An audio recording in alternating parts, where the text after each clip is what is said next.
आज दो महत्वपूर्ण चीजें हैं। हिंदू कैलेंडर के हिसाब से बसंत पंचमी है और ऐसे अंग्रेजी कैलेंडर के हिसाब से देखें तो 23 जनवरी का दिन जो है वो सुभाष चंद्र बोस की जयंती है। तो आज हम दोनों चीजों को कैसे संयोगवश जोड़ सकते हैं, तो बासंती कलर जो है, बासंती रंग और बसंत पंचमी परिवर्तन का प्रतीक है, चेंज। और यदि हम मॉडर्न हिस्ट्री पढ़ते हैं तो हम जानते हैं कि सुभाष चंद्र बोस इसी के लिए जाने जाते थे। और बसंत पंचमी ऋतु परिवर्तन का प्रतीक है। बाहर जाएंगे तो ठंडी हवा के झोंके अभी आपको अच्छे लगने लगेंगे अब, जबकि इससे पहले एक ठंडी चुभन देते थे, लेकिन अब एक सुखद एहसास देते हैं ठंडी हवा के झोंके। अगर बाहर ऐसी हवा चलेगी तो शीतलहर अगर नहीं आई तो बसंत हमको सुखद लगता है, परिवर्तन। और ये परिवर्तन काफी महत्वपूर्ण है। ये जहां पर भी परिवर्तन होता है वो महत्वपूर्ण होता है। अगर कोई मकान, कोई महल खंडहर हो जाए और आपको नया निर्माण करना है, नया भवन बनाना है, तो ये परिवर्तन सुखद होता है। नया भवन बनता है, पहले खंडहर था, वो गया, अब भवन आ गया। यदि व्यक्ति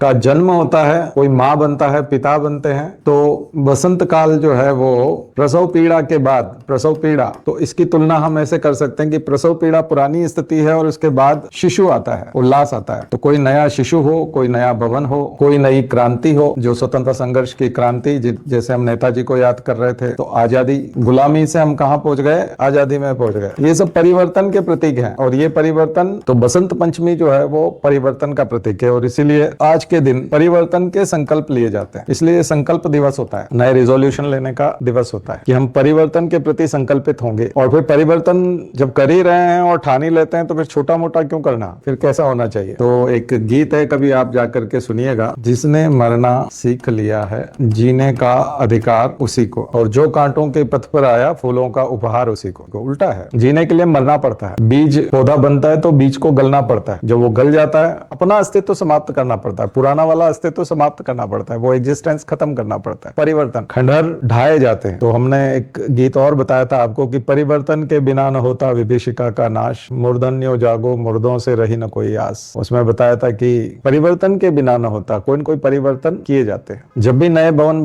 बनाए जाते हैं तो पुराने खंडहर ढाए जाते हैं और उन ढाए खंडहरों की छाती पर नए उठाए जाते हैं। तो मरना पड़ता है, खंडहर को खत्म होना पड़ता है, तब नया जन्म मिलता है, जीने का अधिकार मिलता है, तब फिर उसकी लाइफ होती है। हम बोलते हैं ये 500 साल का भवन है, अब ये 200 साल जिंदा रहेगा ये भवन। पुराना वाला नहीं जी पाता था। बहुत सारी बिल्डिंग्स को नगर निगम और वो खंडहर घोषित कर देते हैं कि इसमें अब कोई नहीं रहेगा, ये कभी भी गिर सकती है। फिर अगर नई योजना लानी हो उस जगह पर तो क्या करना पड़ता है, उस पुराने को मिटाना पड़ता है। तो बीज को गलना पड़ता है, तपस्या है ये। बीज की तपस्या फिर पौधे के रूप में, वृक्ष के रूप में उभरती है। लेकिन वो बीज कहाँ गया, वो खत्म हो गया, गल गया, उसने अपने आप को खत्म कर लिया। तब उसके अंदर से इतना बड़ा पेड़ निकल करके आया। रूट और शूट कल बात कर रहे थे हम लोग, दो चीजें निकलती हैं। ऊपर की तरफ भी विकसित होता है और नीचे की तरफ जड़ें भी विकसित करता है, आधार भी मजबूत करता है और ऊपर भी विकास करता रहता है। तो आप जो लिखेंगे, पढ़ेंगे, बोलेंगे, ये ऊपरी विकास है। और ज्ञान का जो विस्तार होगा वो जड़ें होगी, जो मूलभूत ज्ञान होगा, तब जाकर के हम किसी बड़ी चीज को हासिल कर सकते हैं। तो आज का दिन प्रकृति साथ देती है, आज के दिन परिवर्तन होता है, बाहर प्रकृति मुस्कुरा रही है, पुराने पत्ते इधर उधर रोड पे आपको लुढ़कते हुए दिखाई पड़ेंगे और ऊपर नजरें उठाकर 8-10 दिन बाद देखोगे तो नई कोपलें दिखेंगी। बसंत इसी का नाम है। और ये बसंत जो है जब किसी आदमी की जिंदगी में आता है तो फिर सफलता के रूप में आता है। छोटी छोटी सफलताएं दिखाई पड़ती हैं प्रीलिम्स के रूप में, बड़ी सफलता मेंस के रूप में। इंटरव्यू हो जाता है और फाइनल रिजल्ट आता है तो पूरी सफलता, पूरे नए पत्ते, पूरा नया पेड़। तो क्रांति घटित होती है। परिवर्तन एक क्रांति है और वो क्रांति तभी होती है जब हम अपने अंदर कोई चीज को, पुरानी चीजों को, कूड़ा कचरा जो भी दिमाग में है, जो भी बुरी आदतें हैं, जो भी ऐसी चीजें हमको नकारात्मक हैं जो कि हमको पीछे धकेलती है। अभी मैं आज कोई कोटेशन पढ़ रहा था कि नकारात्मक लोगों से दूर रहिए क्योंकि उनके पास हर समाधान के लिए एक समस्या है। आप कोई समाधान सुझाइए, वो समस्या लेके आ जाएंगे, बोलते कि ये समाधान नहीं है, इसलिए ऐसे लोगों से दूर रहिए। उनके पास कुछ नहीं रखा है, कुछ भी नहीं रखा है, पूरी जिंदगी यही कूड़न,